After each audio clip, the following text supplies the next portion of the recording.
Hello, beautiful art people, and welcome to this channel. My name is Miriam. So, a while ago, I had a video about using watercolor brush pens on Yupo paper, and several of you asked for more videos. So, this is the topic of this video today. In this tutorial, I will show you how I use the brush pens on the Yupo paper and how I blend things, how I layer colors, and how I make colors darker, because often you only have a limited amount of brush pens in certain colors, so it can be a little bit tricky to get the colors you want, but I will show you some of that in this video. And here you see the colors I'm going to use for this painting, and some of the brush pens are just some cheap ones I bought on Amazon, and then I have 4 other colors from Ecoline, also brush pens, quite good quality. And this is the set where you can see the other colors that's in there. I have just picked out some blues and pinks and reds. And then of course I have my water brush I'm going to use just to make everything easy. And here you see the paper I'm using. It's not called Yupo paper, it's alcohol-based ink paper. It's a synthetic paper, but it's the same as Yupo paper, I believe. And I also have a paper towel to dry off my brushes. I think I will begin with painting the tea and the teacup, and you will see the sketch here up on the screen. And I begin with using my orange brush pen. And here in the beginning, I don't put the orange color all over the place. I just paint a little bit, and then I drag the color out with my water brush pen. And this is to get some different values of this color in the tea. Then I go in with the red color, and I don't cover the whole area either, but afterwards I go in with my water brush pen and drag out the color.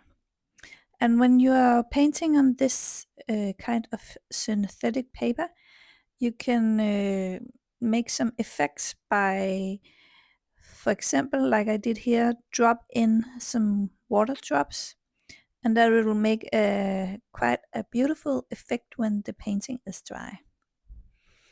And I just go around and blend things together. And here I'm going in with a little bit of black to darken the color, but there's just too much water on the paper, so it's quite difficult. And I have my paper towel and I try to get the color to come forward again, but it's a little bit it's a little bit difficult when the paper is this wet. So I will just have to let it dry. I did manage to get a little bit of color there, but yeah.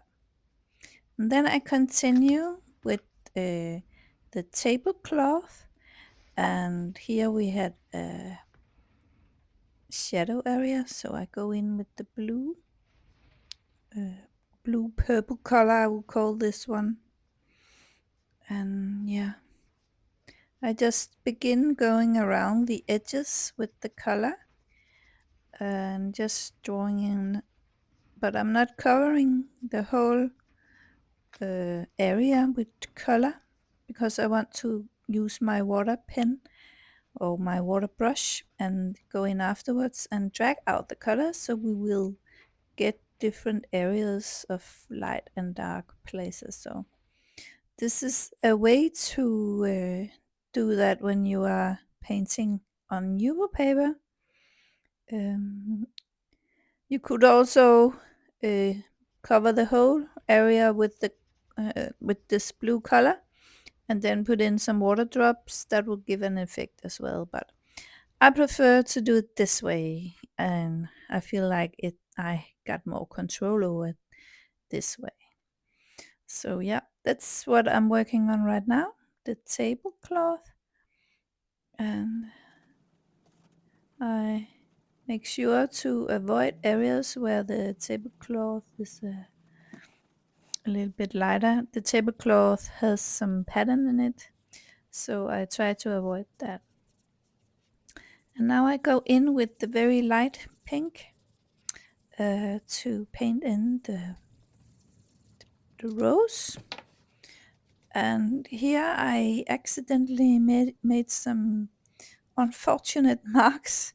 It's really a good idea to follow the flower's direction. The flower has a certain pattern in it.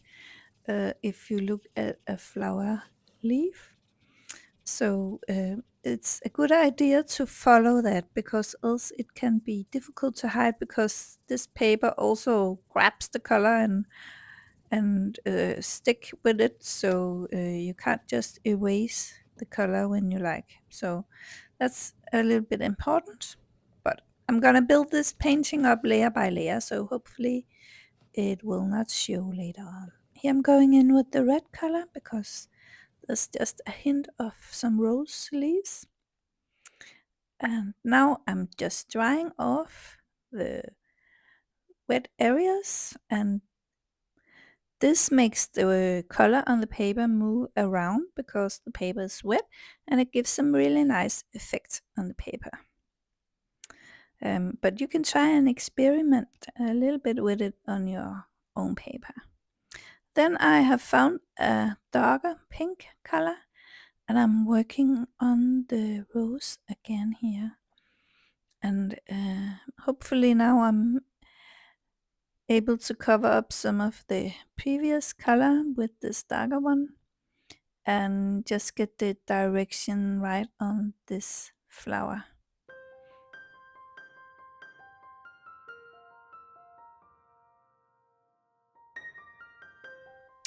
And I just work like this. I put on some color, not cover the whole leaf or the whole petal, and then I go in with my water brush and drag the color out. And now I have gone in with a darker red, and I'm putting that on top of the pink. And this is mixing on the paper, so you get a darker pink color. When you use your water pen, you reactivate the layer underneath, and then you can blend the colors together. After a while though, the color will stick to the paper, so that's good to think about. But it's not all of the colors, so even though you start to work on this one day and then continue the next day, I believe you will still be able to blend the colors. Now I found my blue pen and I'm working on the tablecloth again.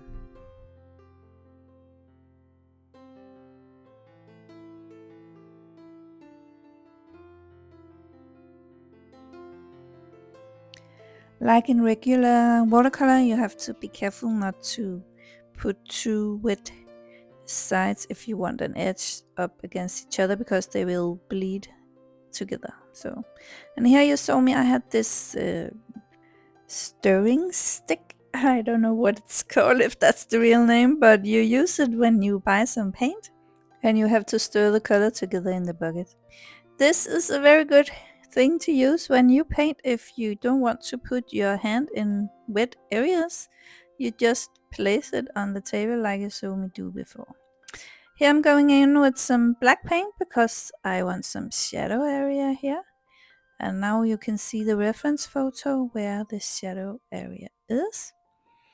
And I just go along the edge with this black color, and then I take my brush pen, water pen, afterwards and mix in the color.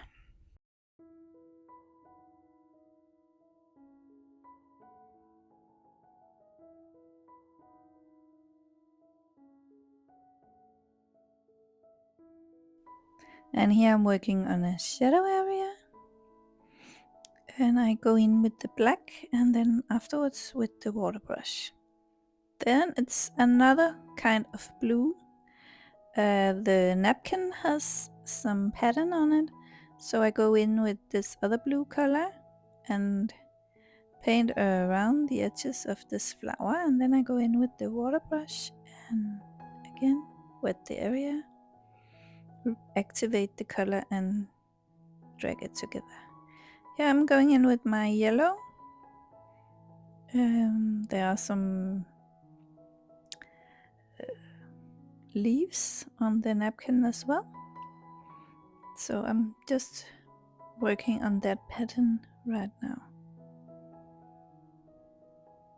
Here I'm going in with my dark blue Ecoline color and just defining some things and making some things darker.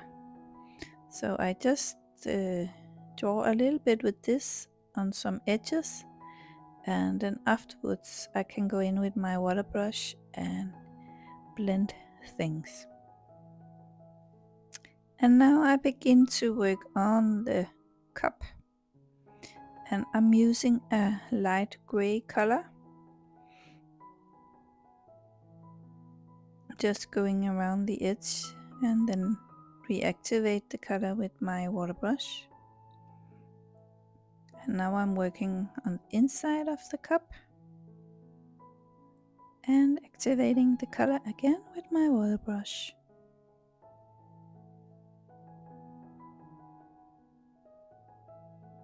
And in many ways it's like when you're working in watercolors, you build up the painting. First you put on a light layer, and then afterwards you go on and put more and more colors on. And if you need to make a different color that you don't have as a brush pen, then you have to put more colors together, and you have to figure out which colors will be the color that you want on your painting. So you got to know a little bit about color mixing. That's a really good idea, and I will really recommend you to take some courses on that. I do have a video here on this channel you can look for if you want to know more about color mixing and color theory and so on. So it's very good to know this. I'm so happy that I have studied it a little bit. So it's really useful when you are painting, and I use it all the time. So I can really recommend that. Here I'm going in with some more of the gray and make a shadow area on the bottom of the cup. And here I go along the edge with the gray and activating the color again, dragging it out a little bit, because this is porcelain and it is white, but it do have shadows. So that's what we do paint in with this gray pen.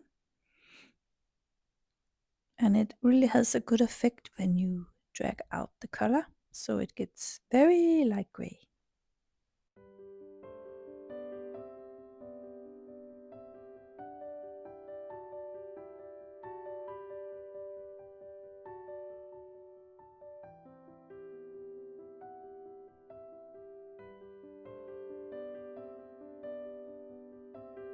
And here I'm putting in a water drop because I wanted to try to make an effect in the paint. Sometimes it works and sometimes it doesn't work, but yeah. And I would also like to mention that Yupo paper can be quite different from each other, so you got to get to know your paper as well.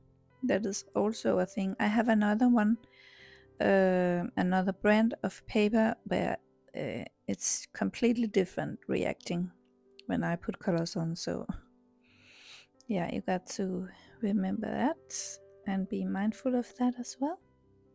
But I would recommend that you try different brands and find out which one you believe works best for you. And I continue to work. And here there's a shadow area on the napkin, so I go in with my gray color. And again, I made some unfortunate marks, so I'm trying to cover it up right now because they did not blend that well, so yeah. But it worked out. And now I'm going around the edge of the cup because it got this golden edge all around, as many of these old teacups has. So I'm just using a brown to make that edge. And here you see me using the wooden stick again, so that I won't put my hand into the wet paint. And I blend. I always blend with my water brush afterwards when I've gone in and put in a color in the painting. Now I'm working on the bottom of the teacup. We need to get some more shadows here. So, and also the edges of the teacup. And now it's the lemon. I also build that up layer by layer and make sure that we have quite a wide area in the middle of this lemon. And here it's the middle of the flower to the left, and I'm putting in the yellow color, the first one, and then I will go in later on and put on some more colors on top. And I could see some pencil mark on my painting, so I have this gum rubber, and that's very useful so you don't get a lot of dust in your painting. So I would also recommend you to get one of those. They are really handy. In some areas I just put in the color and then I leave it to dry because I have to put another color on top of that. So yeah, but there's always some place in the painting you can work. So I continued with the tea and the cup. I wanted to darken it a little bit, so I go in with a dark red color. And now I put in some more water drops here. And there you go. I go in with the darker yellow color and define a little bit on the middle of the flower. I also go in with a little bit of green.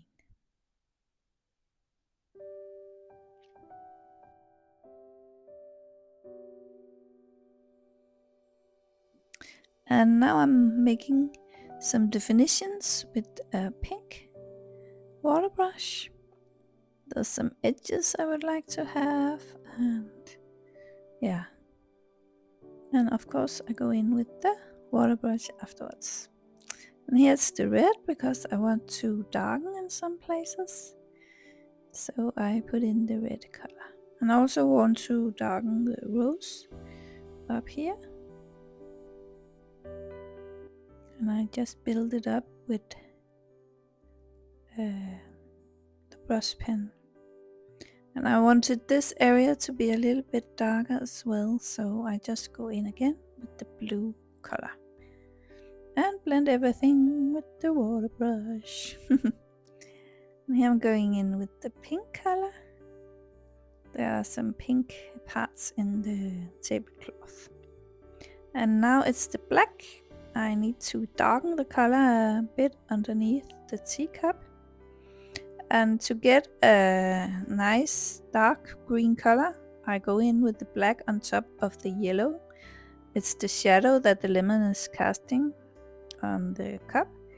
And then I blend it together. Now I have to work on the cinnamon. And I did not have this brown color that the cinnamon are. So I began with the yellow color and allowed it to dry. And now I'm going in with the red color.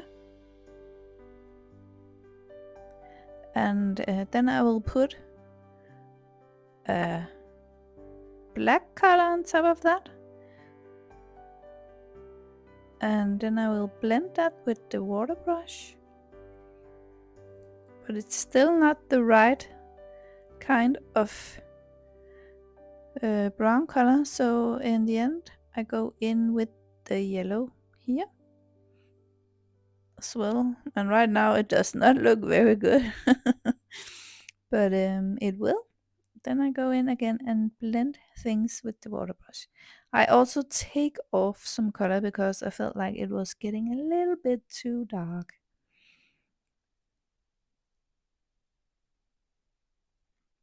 I don't want it to stick out too much and take all the attention in the painting. And now I dried the whole thing off with my hairdryer.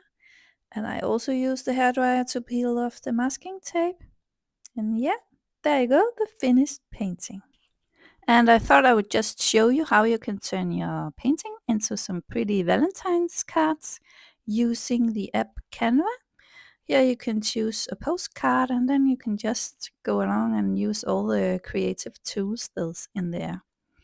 Hope you enjoyed this video and see you in another one. Bye for now.